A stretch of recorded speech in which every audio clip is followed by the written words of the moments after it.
What's going on, world? Coming at you guys again. We got another quick video. Incarceration. Let's talk about it.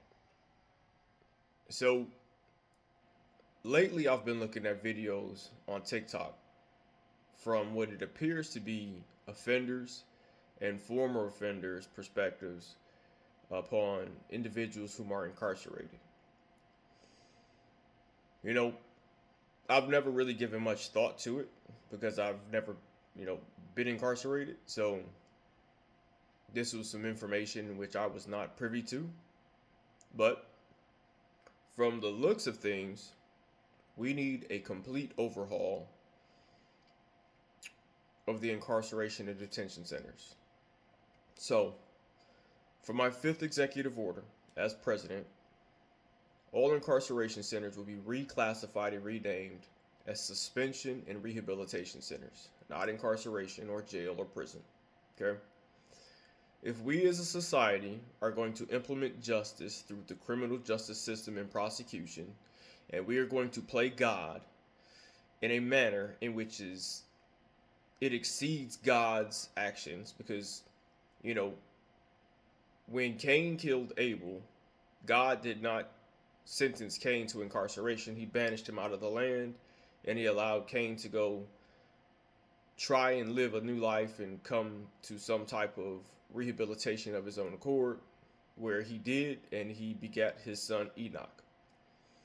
So, with that being said, if we are a nation founded upon the Constitution of life, liberty, and the pursuit of happiness of all people, that we are endowed by our Creator with life, liberty, justice, and the pursuit of happiness for all individuals, that we are all equal, that we know we come from the oldest fondant of people, the oldest layer, the oldest people is Adam and Eve, and sin started there, then we all know that we are imperfect.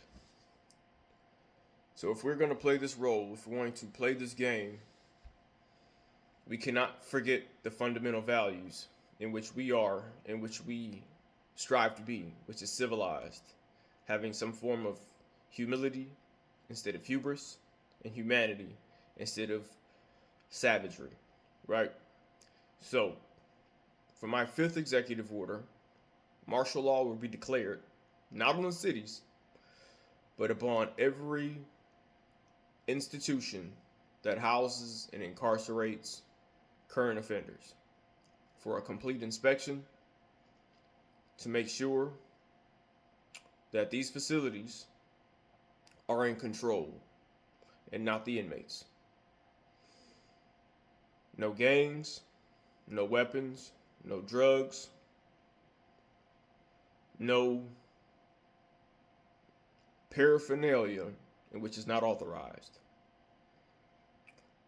If we are going to use taxpayer money to house and suspend and release these individuals whom are offenders, we need to make sure that we are doing it in a manner in which is beneficial for the public, to where we don't see another victim or more recidivism, because that's a waste of taxpayer money, and that's a lack of responsibility for rehabilitation for the offender, right? That is what's called dereliction of duty, right? Because as an individual who is the warden, who's responsible for the safety of the offenders as well as the rehabilitation of the offenders for the offenders to get out, it would be of the same accord as an individual who walked into a bar and kept ordering drinks, and the bartender just walked away and allowed the patron to just jump behind the bar and start drinking until he died, or drink until he went home and ran somebody over, or some crazy shit.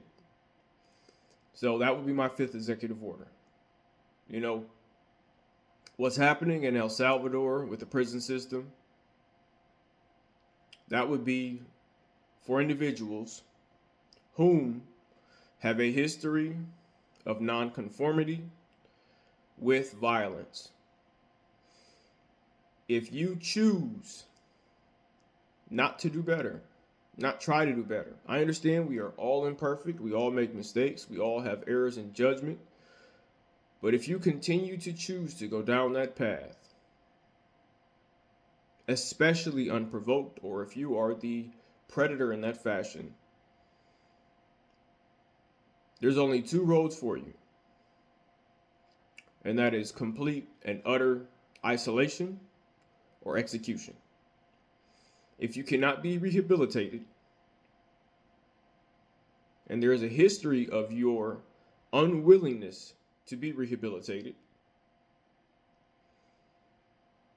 and with an MRI scan to check how your brain is, the level of health your brain is in, based off of these measures, you will be isolated until further notice, or you may just face execution after 3 separate psychological examinations by psychologists and psychiatrists to determine whether you can be rehabilitated or not in correlation to your criminal record and your current behavior. It's time that if we're going to play the role of God, then we need to start acting responsibly and acting with accountability and a sense of morality and empathy and sympathy and the whole nine. Individuals have to be treated with humanity and civility if we expect them to act with humanity and civility. So this would be my 5th executive order, to overhaul the criminal detention and incarceration centers. If need be necessary, the federal government will take over all of these facilities in every single state, whether jail at county, whether prison, whether private prisons, whatever the situation is. If we have the capacity to utilize educational facilities for school, we also have the capacity to rehabilitate individuals whom are classified as offenders through criminal conviction for rehabilitation. Otherwise, what is the point of having a detention center? What is the point of incarcerating an individual if we are not going to follow through to make sure that they are rehabilitated and the society is kept safe upon their release? If we are not going to do that, then realistically, again, we only have 2 options as a country. And that's either to exile individuals outside of the country, just like God did with Cain after he killed Abel, or execution, which is clearly not within the practices of God. So, since we are a nation of Christians and Catholics founded upon the teachings of the Bible and Jesus Christ, it's time for us to make a change, to make sure that we can move America forward together and become a more prosperous and stronger nation as a whole.